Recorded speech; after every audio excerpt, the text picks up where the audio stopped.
Hello everyone, this is Ditsaru with Coding Design. Welcome to our channel. If you are new here, be sure to hit that subscribe button. This is the MySQL tutorial for beginners. On the 1 hour, we'll be learning basic concept about MySQL as well as we'll take it to the intermediate level. This course is divided into 8 stages. For the first stage, I'll be giving you introduction. For the second stage, we'll be talking about environment setup. For the third stage, we'll be talking about SQL insert. Similarly, for the fourth stage, we'll be learning SQL select. For the fifth stage, we'll talk about SQL update and delete. In sixth stage, we'll talk about SQL create table. And in seventh stage, we'll talk about SQL joins. And in the final stage, we'll talk about SQL functions, how to delete table, how to delete your database, and many more.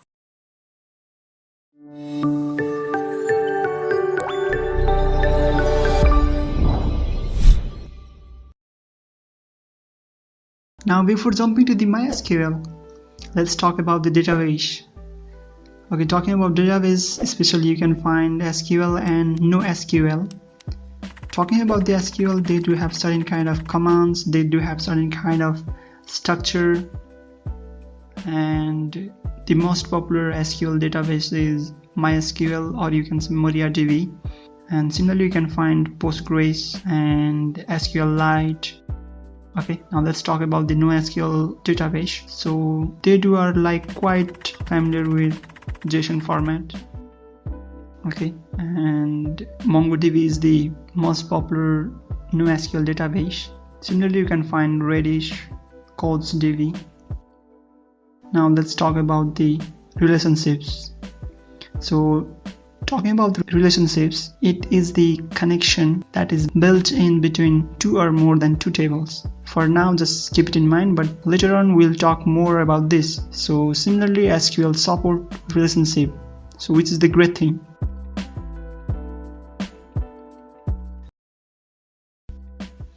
But talking about the performance, NoSQL databases are faster than SQL database.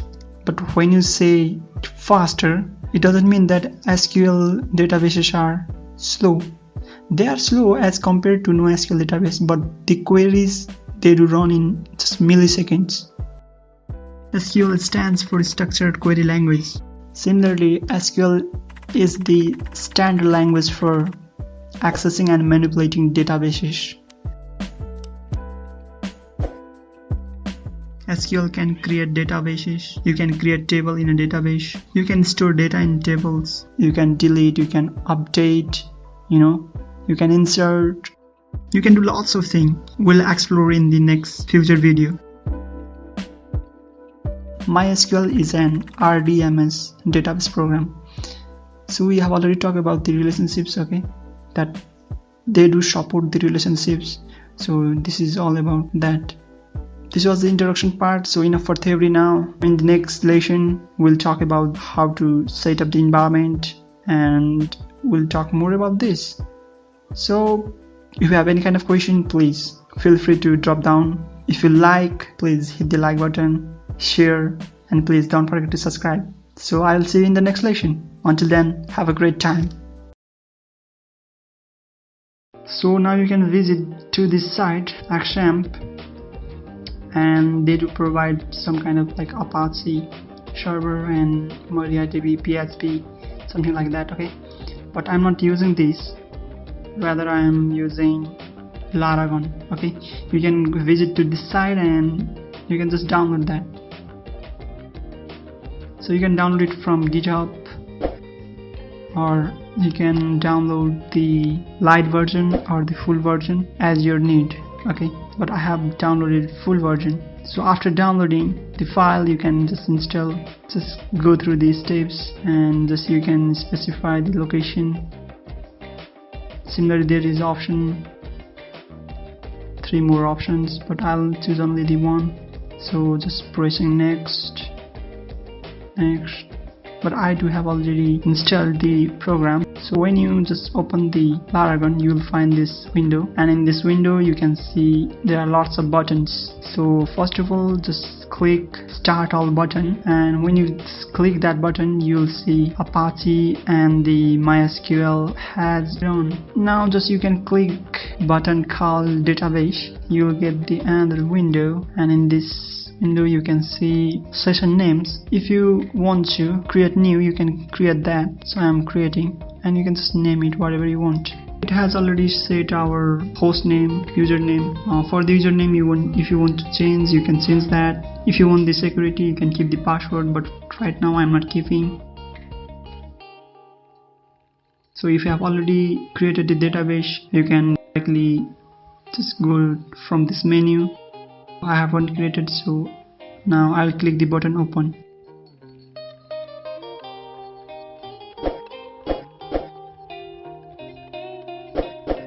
So now let's create database and tables. So to create the database, first right click and you will see the option create new and database. So I'm giving the database name eShopping.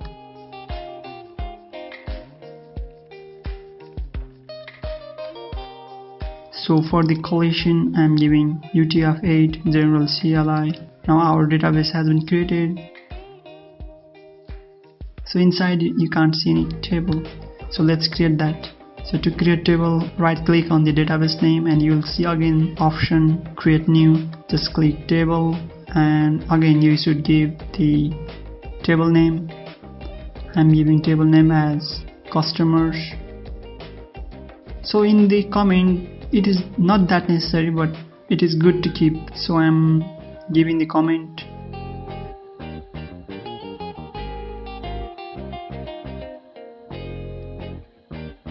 And if you click create code button, you can see, so it has already generated the code. So now to add the columns, just below you can see green color with plus sign. Just click that and I'll give the name as ID, data type integer. I'm giving its length 220, unsigned and not null. Similarly, I'm giving its default to auto increment. Now this is the important part. So for the ID, I'm setting the primary key. So this is very necessary because with the help of this you can create the foreign key and later it will be very easy to create the relationship. Okay, so I'm setting ID as primary key. Now let's add the another new column and I'm giving column name as customer name.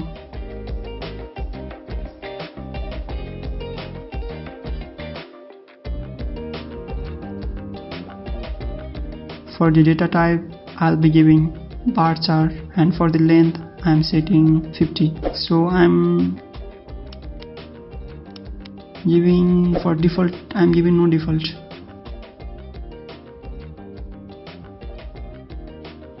So you can see the code already, it has been generated. So again I'm adding new column. If you want to switch the position, you can just switch with these buttons. Similarly, now I am setting the column name as address, data type same, bar chart, length I am giving same 50, default I am giving no default. So I am adding again new column, name, date. Similarly, I am giving its data type as timestamp. So this data type will just allow you to set up year, month to even time. For the default value, I want to give current timestamp. So what it will do is that, so when you create the data, it will automatically generate your system's time.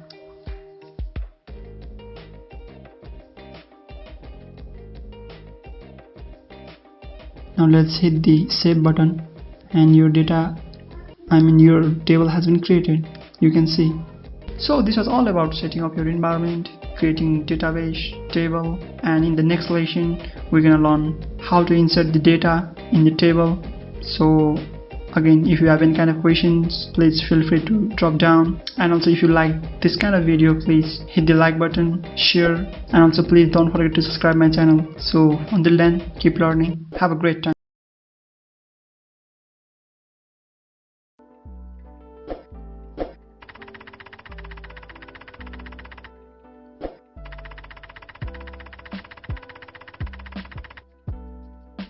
And talking about SQL insert into statement, it can be written in two forms. For the first form, you don't need to specify any columns names, but you have to give each and every value. In the right top corner, you can see the table's column name with its data type. Now I'm writing insert into table name, that is customers.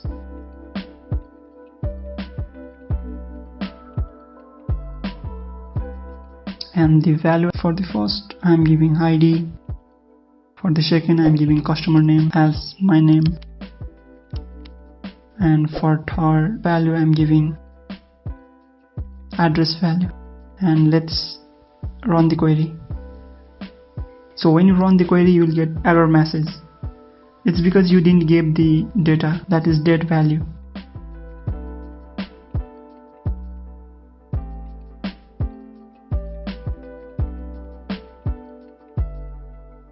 Now you can see new data has been inserted.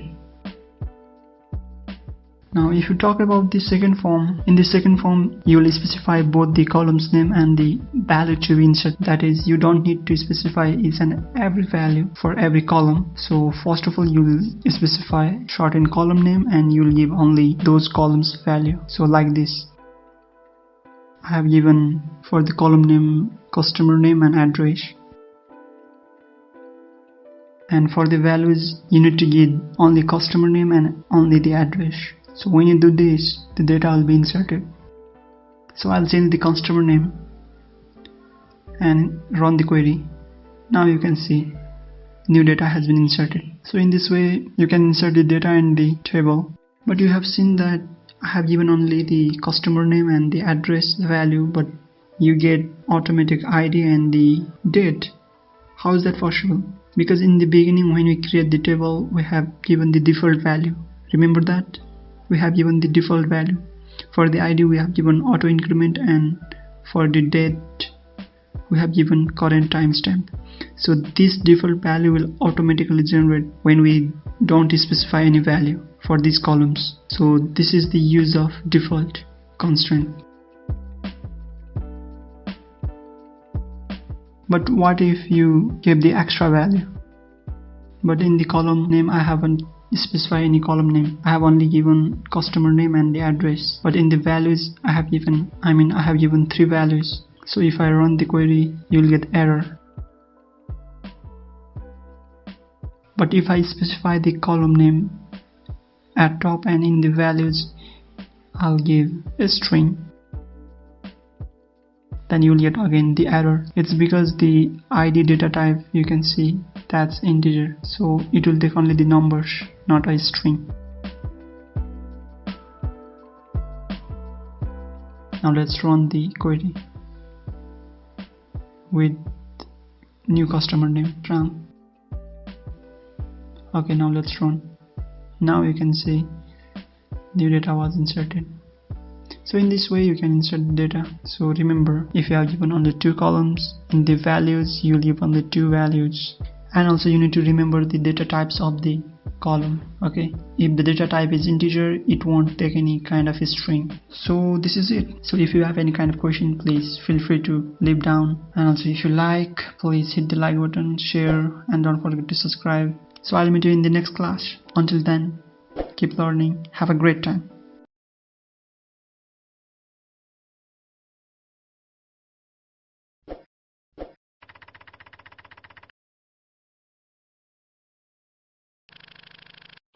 Today we will select this customer table. We'll select all the values of customer table. To select the data from the table, we have to use SQL select statement. So I'm using select star from customer. It means that it will select all the values of the customer table. If I run the query, you can see all the values of customer table. You can call these values as rows too. Okay, if you want to select a specific value, you can give the specific column name. Like I'm giving customer name. If I run the query, you'll get only the customer names from the customer table. Similarly, you can give multiple columns name by using comma. So after comma, if I give new column name as address, then you'll get the both customer name and address. So in this way you can give multiple column name by using comma. So this is the second way of selecting the data from the table. Similarly, you can filter the data by using where clause. So I'm using where id is equal to 2. If I run the query, you'll get only the customer name and the address that has id 2 in the customer table. Now if I give star, it will give all the values of the customer table that has id 2. Similarly, if you have more than 2 conditions, you can use SQL operators like and or. So if I write where id is equal to 2 and id is equal to 1, you won't get any result because the AND operator only returns the result when the both conditions are true.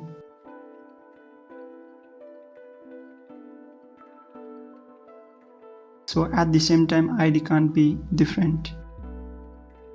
So if I write instead of AND, instead of id, if I write customer name is equal to Jitsaru and id if I give 1, you'll get the value because in the customer table there is data with the id 1 and the customer name Jitsaru.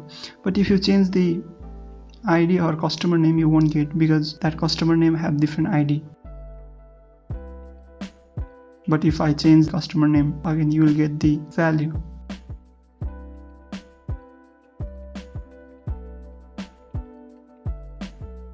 Similarly, you can use OR operator, but this OR operator will give you the result because OR operator returns the result when any one of the condition is true. It only expects only one condition to be true, so it returns the result.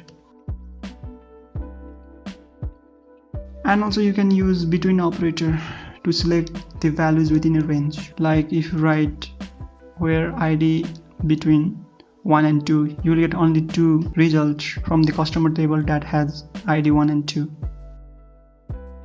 Similarly, you can write 3. If you write 3, you will get 3 results from the customer table that has id 1, 2 and 3. So between operator helps you to get the results within a range. Similarly, you can use multiple conditions by using small bracket. So what if I write I need the data from the customer table where id should be between 1 and 3 and customer should not be, customer name should not be Ram. Then you will get 2 results from the customer table that has id 1 and 2, but customer name won't be Ram. But what if I change the id should not be between 1 and 3, but the customer name should be Ram? In this case, you won't get any result because you have given their AND operator and within 1 and 3 id in the customer table, customer name Ram has id 3. You have already specified that the id should not be between 1 and 3, but customer name Ram has id 3, so you won't get any result. But if you use OR, you will get the result. Similarly, if I change where id should not be between 1 and 2, but the customer name should be Ram, then you will get the customer that has id 3 with the customer name Ram. Similarly, you can use INT operator to specify multiple possible values for a column. Like this, I'm writing where id in 1 and 3, that means you will get values that has id 1 and 3. So what if I write 2 and 3, you will get a specific 2 and 3 only values. Okay, so in this way you can use INT operator to specify multiple values for a column. Similarly, you can use wildcards to select or to search the especially string in a table and are used with the SQL like operator. So you must use like operator to use wildcards.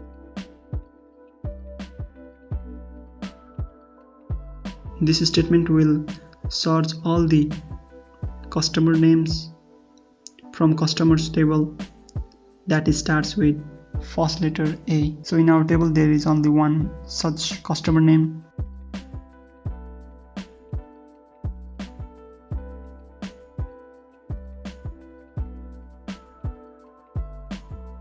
Okay, now let's insert the new data with the customer name and the address. So I'm giving Romi as a customer name and address as Tokyo, Japan. So if I insert this data, so in the customer table we do have 2 data with customer name that starts with first letter capital R. So let's try previous code. Now again I am writing select everything from customers table where customer names will it start with capital R. So in this case you must get two values, because in our customer table there is two customer names that starts with capital R.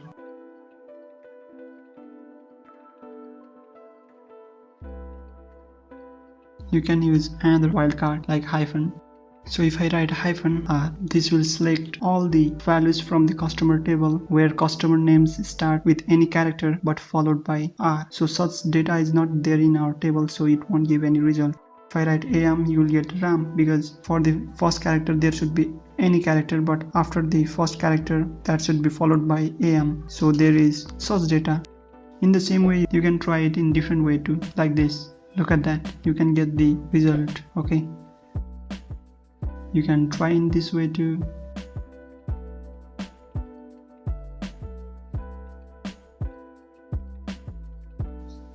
So now let's talk about SQL distinct. So this SQL distinct statement is used to return different values. That is, it won't return the repeated value, that is duplicate value. If I run the query, but you may say that in the address we do have duplicate value. It is giving because for the ID there is unique value, so it will give all the values. So what if I write ID and address, and if I run the query, you will get again same thing. So if I give only the address, so select only the address from the customer table, now you can see you will get only the distinct value. That means duplicate value won't be returned. Similarly, you can use order by keyword to sort record in ascending or descending order. If I write select all from the customers where ID should be ordered by ascending, then you will get the same thing, because by default SQL's data are ordered in ascending order. But what if I write descending, DESC? For descending you will be writing short form, and for ascending too. If I run the query, you can see the data of the customer tables are ordered in descending order. Let's talk about the select top or limit. So it is used to specify number of records from the table. Like if I write select all from the customer limit 1, then it will give only the one value from the customer table. If I run the query, you can see you are getting only the one value. If I write 2, you will get two values. Okay, so limit will give you only specific number of result from any table that you have given. So this can be written as like this too. Select everything from the customer table where ID should be less than or equal to 2. You will get the same thing. Okay, so this is it for the select part of the SQL, and in the next lesson we're gonna learn SQL update and delete. Again, if you have any kind of question, I'd like to know. If you like, please hit the like button, share, and don't forget to subscribe my channel. So I'll see you in the next video. Until then, keep learning. So delete statement is used to delete the records in a table.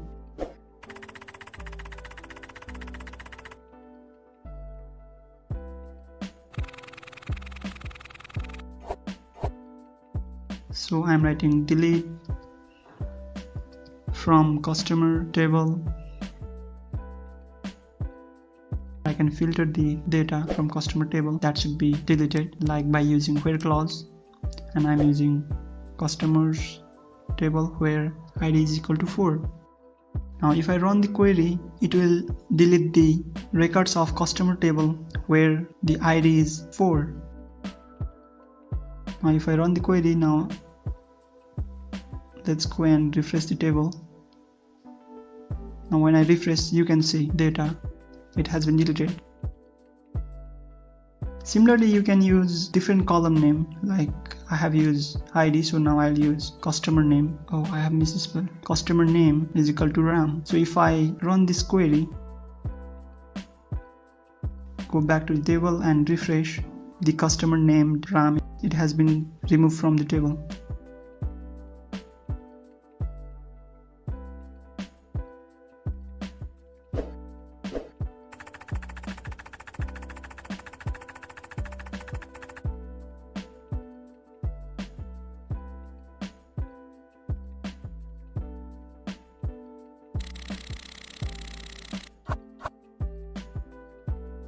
So to update, I am writing update and table name customers, and you need to specify the column that you want to update. Okay, so I want to update the column name address, so I'm giving address is equal to Beijing, China, where the ID is 2. So if I run the query,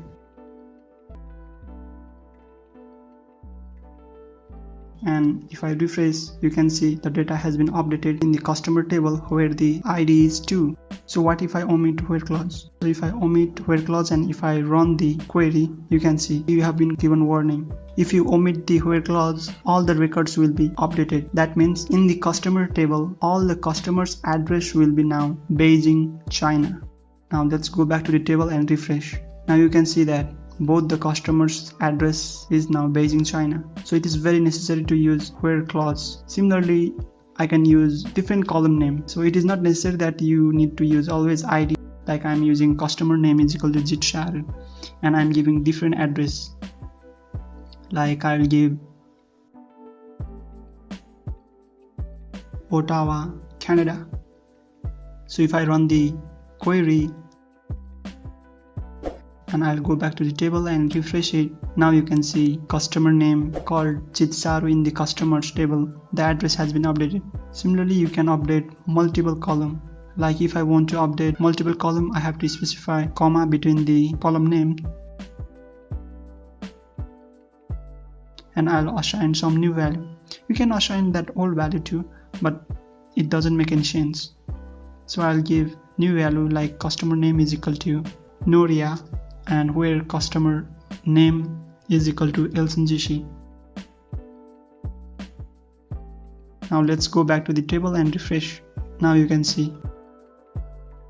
So in this way you can delete, update your records in a table. So let's talk about the SQL injection. SQL injection is a technique where malicious user can inject SQL commands into a SQL statement through web page inputs. So SQL injection can destroy your database. So how it is done? Let's see it. You can see this is the input field, so it is expecting some user ID. Let's say that the original purpose of the code was to create a SQL statement to select a record with a given user ID. But what if the user give some smart input like this? In the server side, you can see this kind of command may be executed and you'll get totally different result. SQL injection based on 1 equal to 1 is always true. As well as you can see next example.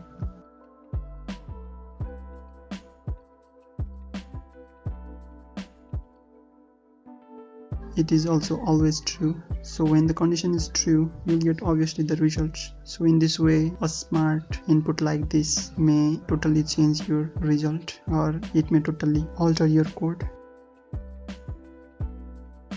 What if I give the input with user ID and if I give the SQL drop table command? If users predict the table name, they may delete your table from database. So it is always necessary to prevent or avoid the SQL injection. Server-side language, they do have shorten functions that could avoid SQL injection. If you have forgot to avoid the SQL injection, it may totally destroy your database. So it is always very necessary to avoid the SQL injection. If users predict the table name, they may delete your table from database like this. So this was all about SQL update, delete, and the SQL injection. And in the next lesson, we're gonna learn how to create table by using SQL create table statements. And again, if you have any kind of questions, please feel free to leave down. If you like, please hit the like button, share, and please don't forget to subscribe my channel. Until then, keep learning. Have a great time.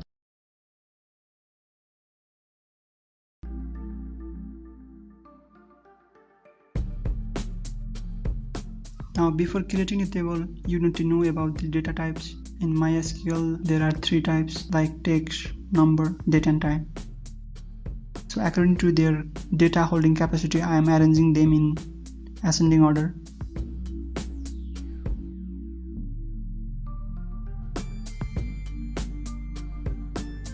SQL create table statement is used to create a table in a database. So a table are organized into rows and columns, and each table must have a name. So now to create the table, I need to use create table statement. Inside it will take the parameters. So ID is the column name of the table, and I'm giving integer as a data type. Data type specifies what type of data that the column can hold. Okay, so ID can hold only the numbers, that means integers, and I'm giving 20, so it specifies the maximum length that ID can hold. I'm setting it as primary key and I'm giving auto increment. So auto increment will generate the unique number when new data is inserted in a table. Now let's give the another column name product code. So for the product code column, I'm giving data type as varchar, 50 as length, that means it will hold maximum 50 length of character. Similarly, I'm giving default 0. If I won't give any value to this product code column, this default constraint will automatically give 0 as its value. Now you can set primary key as like this too, okay, at the downside, but I want to keep at the top because I feel easy in this way. Okay,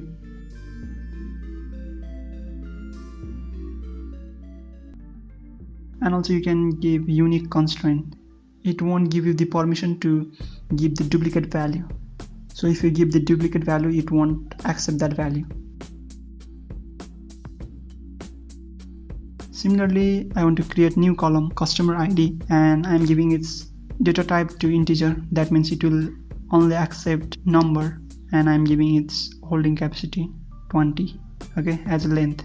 Similarly, I'm giving unsigned. So what this unsigned constraint will do is that it won't accept negative value like -1, -2 and so on. And also I'm giving not null. You have to give any number, but you won't be able to leave empty. Okay, so this is what not null does. Similarly, I want to set the customer ID as foreign key. So now new term has came like foreign key.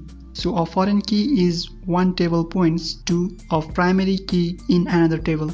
I'm writing foreign key customer ID, and it is referencing to the customers tables ID where we have set the primary key. Okay, so I have already told you that you need the primary key. So with the help of that primary key, we can create the foreign key on customer ID column, which is referencing to the customers tables ID. So in this way we can link the data of the two different tables. So now if I run the query and refresh, you can see our new table was created. And if I go to the table, now you can see there is no any data. So now let me insert the data.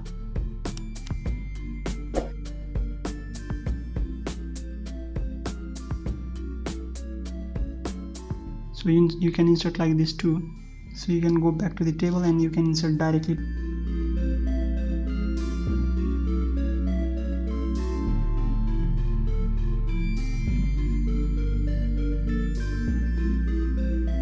Now to insert, I'm writing insert into table name products, and I'm inserting product code and customer ID. So I'm giving the values. So you can insert multiple values at the same time.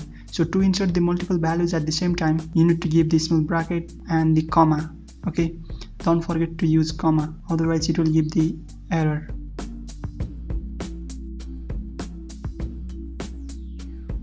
Now if I run the query, it will give me the error message. Why? Because at the end I'm using customer ID 5, okay, but if I go to the customers table, there is no such ID. I mean, there is no any ID 5 in the customer table.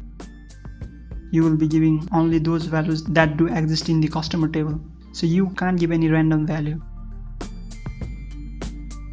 So this is it for the SQL create table part, and in the next lesson we're gonna learn SQL join, which is the really important part of this tutorial. So if you have any kind of question, please drop down and don't forget to subscribe my channel. Until then, keep learning. SQL joins are used to combine the rows from 2 or more tables. It means it will combine the records or the data of 2 or more than 2 tables with the help of common field that is created between them. So now let's talk about the SQL inner join.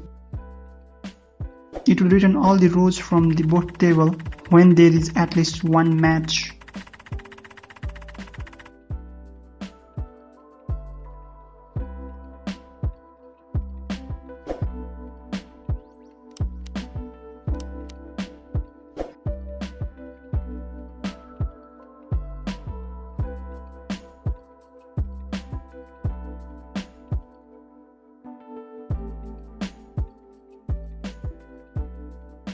Now let's write the code. So select all from customers. So in order to use joins, you need to write join. So what do you want to join? You want to join the products table. So you need to specify the common field that you want to join with. So the common field between these two tables, that is customer and product table, is that customer ID. Okay, so to join you need to write on customer ID is equal to product.customer ID. So now before going to the inner join, I am changing the customer ID 2 as 1 and 3 as 2. So if I run the query, you will get only the match value from the products and customer table. You can see that if I go to the customer table and the product table, you can see that only the match values are displayed. Inner join can be written as join only. So if I write inner join and run the query, you will get the same result.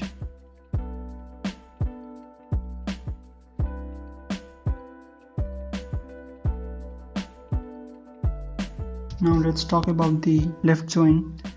Now left join will return all the records from left table and match rows from the right table. It means that you will get all the matched rows and rows from the left table.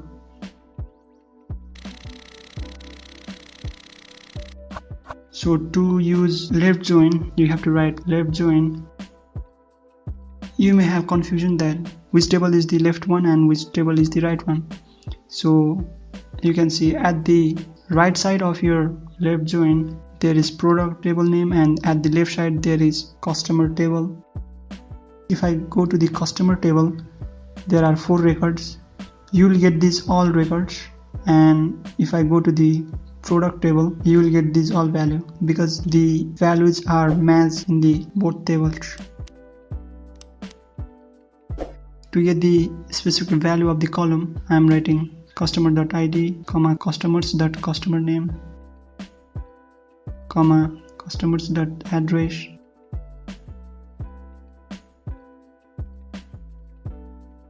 products.product code. If I run the query now, you can see first of all you will get all the match value and all the value from customer table. So you can see in the product code null. It means that you don't have any records in the products table. Okay,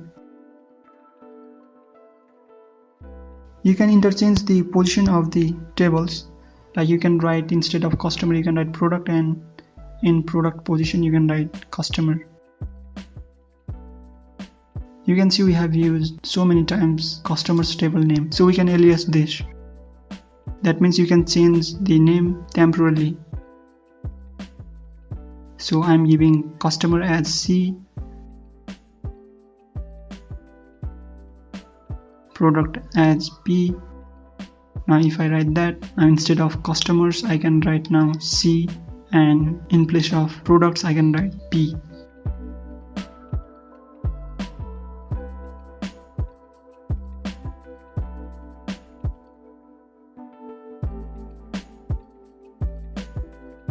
Okay, now if I run the query, you will get the same result. If you won't give any as keyword, it will work. Okay,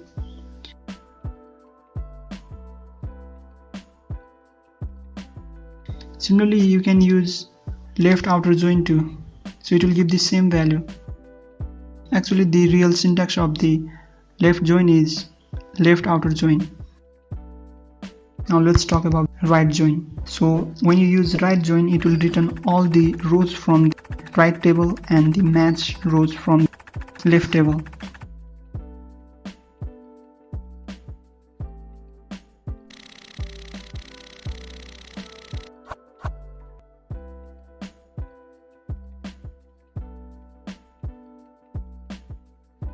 In order to make you more clear, I am adding new row where I am giving ID 4 and some random product code.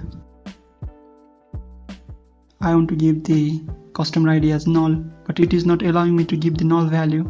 And if I go back to the products table, you can see that customer ID, I am setting its default value as null.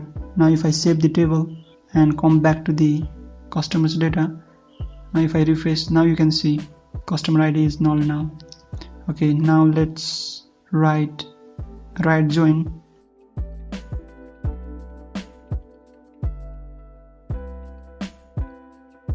Now you can see that you are getting all the matched value of customer and product table, and also all the values of product table. It's because we have used right join.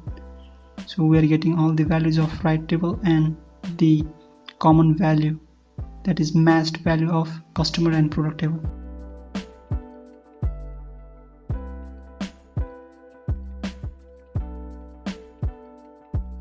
Now let's go to the full join, or you can write full outer join, but MySQL does not support the full outer join. So it is the combination of left join and the right join. So it will return all the rows from the left table as well as from the right table.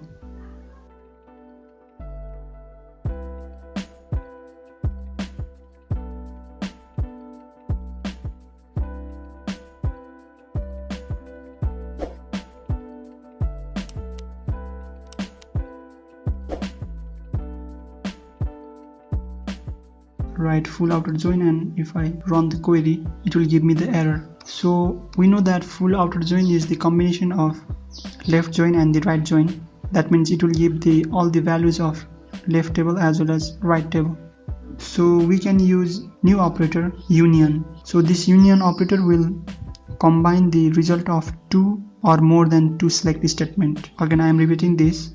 Union operator will combine the result of two or more than two select statements. With the help of union operator, I will combine the left join and the right join.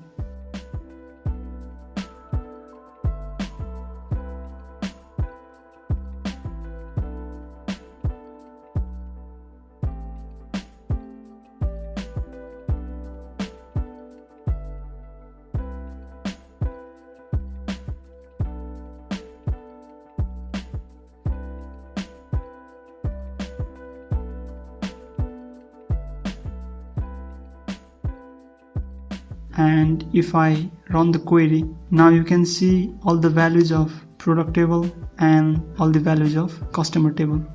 So full join is really easy. It will give each and every value that exists in the table. So you can see in the right side of your screen, I have given you Venn diagram for each and every joins. So from there you can understand much more better. Okay, so this was all about SQL joins. In the next chapter we're going to learn SQL function, and if you have any kind of question, please feel free to leave, share, subscribe my channel. So I'll see you in the next video. Until then, keep learning, have a great time. So SQL functions has many built-in functions for performing calculations on data.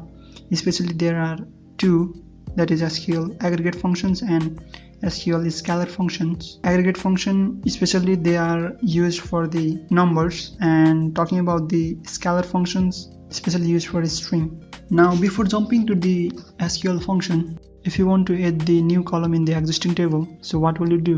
You will use SQL alter table statement. With the help of this, you can change, delete. Now I'm writing alter table products and I'm adding new column by using add column. Price and its data type as integer. For the holding capacity, I'm giving 20, and also I'm giving constraint not null. So if I run the query and if I refresh, now you can see new column price has added in our products table. Now I'll change the price column's value directly. So now we have learned about how to add the column in the existing table. At the end of this lesson, we'll learn how to delete or drop that column from the existing table, how to delete the table, how to delete the database, and also how to create database. So now let's go to the SQL function. Right now I am using SQL aggregate function, average function on the price column. So if I run the query, you'll get price columns average value. Now I'll write new function called count, and I'm using in the same column name price. If I run the query now, you can see you will get 4. Count will give you the total number of rows present in the customer tables column price. Now let's try next function, min. So I think you have guessed already that it will give the minimum value of the price column. And what if I use max? So it will give the maximum value from the column price of customer table. Now if I use the sum function, it will add all the value of price columns and it will give me the total sum. Okay, now let's go to the scalar function. Especially it is used for the strings, characters. First of all, I am using uCase function. In our products table, there is no any string value. So in our customer table there is. Okay, so I am selecting customer name from the customer table and I am using uCase function. So this uCase function will return you all the uppercase of customer name from the customer table. Similarly, if you use the lcase, it will return you all the lowercase customer name. That means it will convert your customer name into the lowercase. Now what if I use the mid function? So this mid function is especially used to extract the character from a text. For the first parameter, you have to specify the column name or the text that should be extracted, and for the second parameter it will take the starting point. So I'm writing 1, and for the third parameter it will take the number of character to return. And also it is optional. If you won't give this third parameter, the mid function will return the rest of the text. So similarly, there is another function called now. If I use now, you'll get your current system time. If you notice that in the right side of your screen, if you explore, you can see so many functions, and some functions they do have hints how to use that function.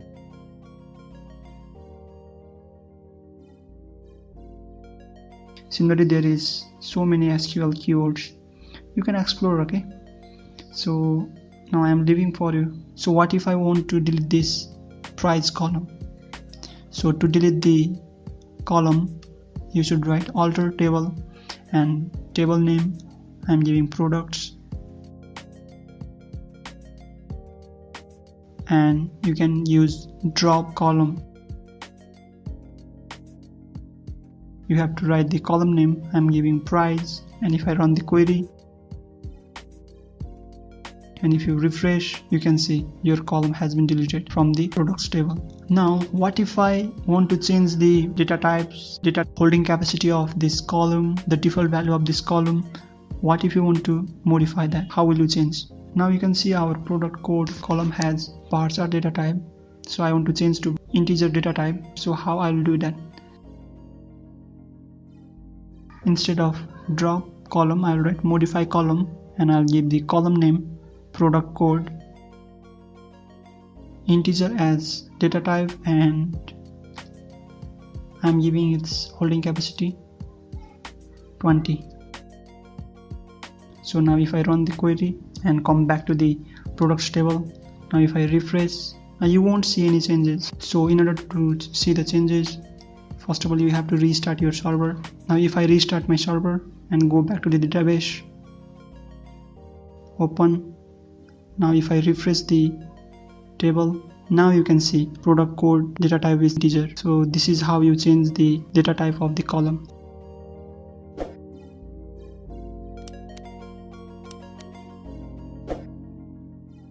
So to delete the table, I am creating new table, drop table, and I am giving its data.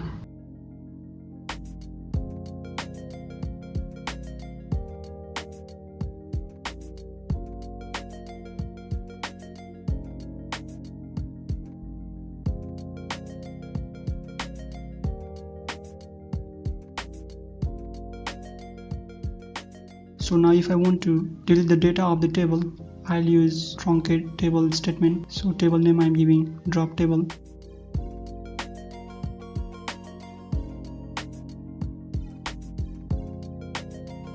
Now you can see that if I run the query, you'll get the error message. It's because drop table is the resolved keyword. Okay, so SQL already they have used these keywords, so you can't use that. So always remember that never give your column name, data name or database name that belongs to the SQL keyword, okay, or any functions. But if you have used, you can use backtick, that is just top of your tab button. Now if I run the query and refresh the page, now you can see all the data has been deleted, but the table is still there. So in order to delete the table, I can write drop table, and if I run the query and if I refresh, you can see my table is gone. In the same way, you can drop your database by using drop database and by giving your database name. Similarly, you can create your database by writing create database and by giving your database name. Okay, this was all about SQL functions and how to modify your table or alter table database. Okay, and we are at the end of MySQL tutorial. Please, I'm always waiting for your feedbacks, comments, that how can I improve. Okay, if you have any kind of solutions, I'm always waiting for that. Again, I'll make new tutorial on Bootstrap, and in the Bootstrap tutorial we're gonna learn how to use Bootstrap class, and also we'll be creating a simple project, so please wait for that. So this is it. Again, if you have any kind of question, please feel free to leave down, share, subscribe. So until then, keep learning. Have a great time.